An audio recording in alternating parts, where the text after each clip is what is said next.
Many years ago in ancient Oyo Kingdom, a woman's life turned around the moment she encountered a lost child in the forest. This is Storyvault. Let's unravel the mystery. Many years ago, Bisi was known in Oyo village for her soft heart. A food seller, wife to a wealthy farmer, and helper of the poor, no one went hungry when Bisi was near. One evening, on her way home from the market, she heard a child scream. She followed the sound and behind the bushes found a little girl, about 5 years old, dirty, bleeding from the head, sitting with folded hands and legs. Bisi asked where her parents were, but the child said nothing. She asked her name. Nothing. Her age. Nothing. Her eyes were too quiet. Bisi could not leave her. She took the child home, and her husband agreed to help find her family. They asked the elders and searched nearby villages, but nobody knew the child. So they kept her and named her Ola. At first, she was light. She laughed, played, and slept peacefully. But then, the sun began to set. Ola changed. She fell sick often. She cried without reason. She clung to Bisi day and night. She refused to let Bisi cook. Refused to let her go to the market. She made Bisi and her husband spend a fortune on her health. Whenever Bisi tried to help others, Ola collapsed. Whenever she tried to sell food, Ola fainted. Bisi stopped going out, stopped feeding the poor, and stopped laughing. Her home grew quiet, and her husband became a stranger.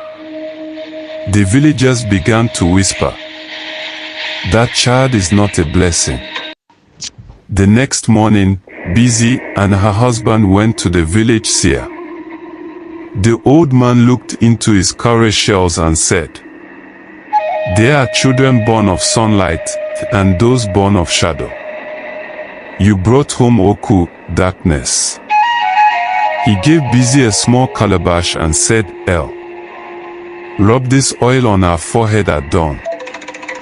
Darkness cannot hide under the sun." Bisi rushed home. At dawn, she touched Ola's forehead with the oil. The room shook. The child's body twisted. And before her eyes, Ola turned to smoke. From the smoke, a woman stepped out. It was Iku, the village priestess. She fell to her knees and confessed, "You feed the poor. You give freely. You ruin my power. The people no longer came to me for help or see me as their God. They stopped coming to receive the little I gave and began praising you instead. They stopped seeing me as their only hope. So I entered your house. I wanted you broken. I wanted your goodness dead.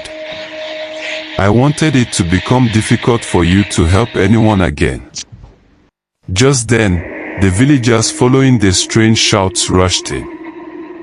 They heard everything. Iku was dragged away, screaming, and banished into the evil forest. Silence returned. Bisi's strength returned. Her laughter returned. Her home healed. But her goodness never changed. And Oyo villagers learned that one must be careful of strange spirits, people they let into their homes, because not everyone is happy with your good deeds, but if you are pure in heart, you will defeat every attack. Thank you for watching. Please like and subscribe.